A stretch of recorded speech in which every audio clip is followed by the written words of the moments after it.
আসসালামু আলাইকুম ওয়া রাহমাতুল্লাহি ওয়া বারাকাতুহু। নফল নামাজ জামাতে পড়া জায়েজ না। আমাদের সমাজে কিছু উলামা কেরাম নফল নামাজটাকে জামাতে পড়ার চেষ্টা করে।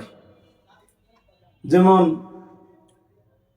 শবে বরাত আসলে ওই রাত্রে সালাত তাসবিহ নামাজটা জামাতে পড়ার চেষ্টা করে। মূলত নামাজ নফল। এই নামাজ নফল কোন নামাজে জামাতে পড়া যাবে না। এবং এই ব্যাপারে আপনি একটা কায়দা করলে জেনে রাখেন, ফুকাহে কেরাম বলছেন যে এলাকায় সালাত তাসবিহ নামাজটার কোনো অস্তিত্ব নাই, আলোচনা নেই, ওই এলাকার মানুষদেরকে নতুন করে বুঝে সুঝে সালাত তাসবিহ নামাজ আরম্ভ করিও না।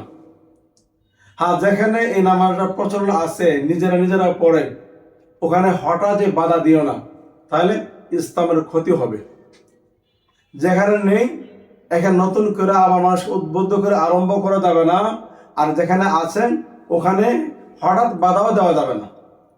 কিন্তু খুব আফসোস লাগে, আমাদের এই সমাজে কিছু উলামা কেরাম মসজিদে আলান করে এই নামাজটা জামাতে পড়ার চেষ্টা করে।